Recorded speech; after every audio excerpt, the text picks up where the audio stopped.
Hello and welcome back to the History Place, where we look at the historical facts they do not teach you in schools. I am the History Lady, here to lead you through some of the most interesting tales from the past. Let's dive in. Today's video will be exploring home children. Home children refers to a child migration scheme founded by Annie Macpherson in 1869, under which more than 100,000 children were sent from the United Kingdom to Australia, Canada, New Zealand and South Africa. The Children's Friends Society was founded in London in 1830 as the Society for the Suppression of Juvenile Vagrancy through the Reformation and Emigration of Children. The main pioneers of child migration in the 19th century were the Scottish evangelical Christian Annie Macpherson, her sister Louisa Burt, and Londoner Maria Rye. Whilst working with poor children in London in the late 1860s, Macpherson was appalled by the child slavery of the matchbox industry and resolved to devote her life to these children. She bought a large warehouse in Spitalfields and turned it into the home of industry, where poor children could work and be fed and educated. An appealing solution was quickly found: send these children to the colonies to fresh air and hard work on farms and domestic jobs in a new country. Farmers, some poor themselves, were all too happy to pay low wages for help. Canada was especially marketed to the parents and young as a safe haven amidst the storm of their lives. Once in Canada, children were sent to receiving homes. These were situated right across Canada.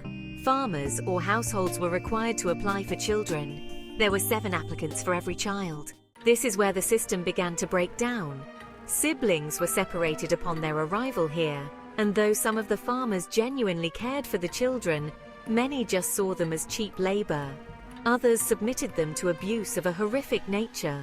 One story which is particularly tragic is that of George Everett Green. In 1895, a 15-year-old Barnardo boy, George Everett Green, died. The coroner reported that his emaciated body was covered with ulcers and bruises, that his skin was discolored, his feet and hands swollen. The tips of his fingers and toes had mortified and the nails had fallen off. Signs of malnourishment. Conclusion: George's death was caused by criminal neglect and starvation.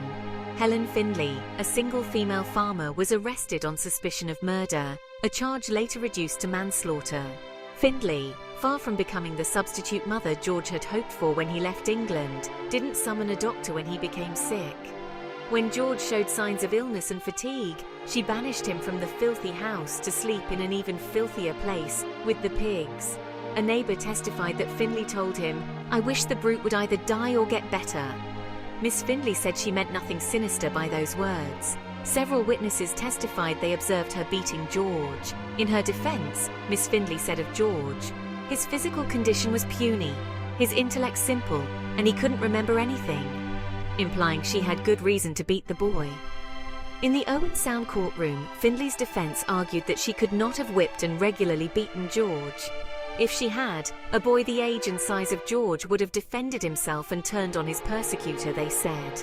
The defense didn't take into consideration George Green's early life.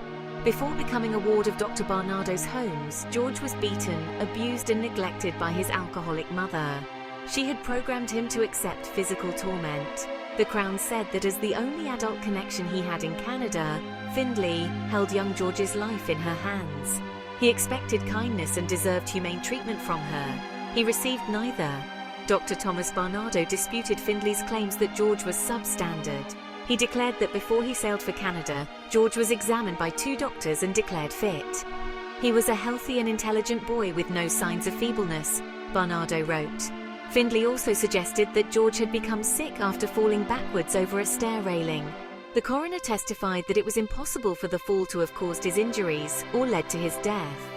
At his own request, George Green had immigrated to Canada. He believed, as many child immigrants did, that our young country held many opportunities for boys like him. He never imagined working for a violent woman like Helen Findlay, a woman who should have supplied him not only with the basics of food and lodging, but with empathy.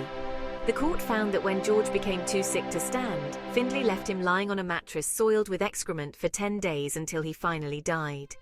At the end of the case, the jury couldn't come to a unanimous decision. Findlay went free. But not for long. She was tried again, this time for common assault. A new jury returned a guilty verdict.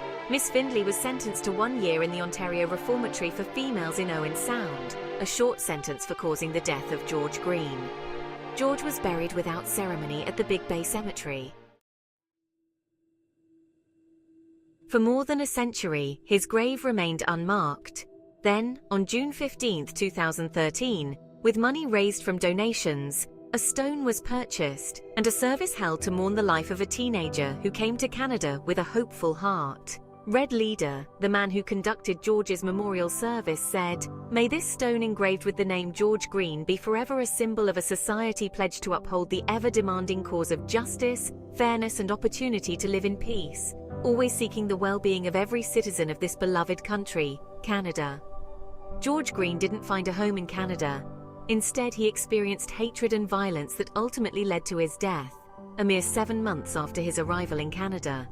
George's story is just one of many sad stories which came from those children who suffered being a home child sent hundreds of miles away from home to be badly beaten and worked like slaves. Over 100,000 children were sent from Britain to Canada, with many children, much like George, unable to tell their experiences as they had also succumbed to an unfair end.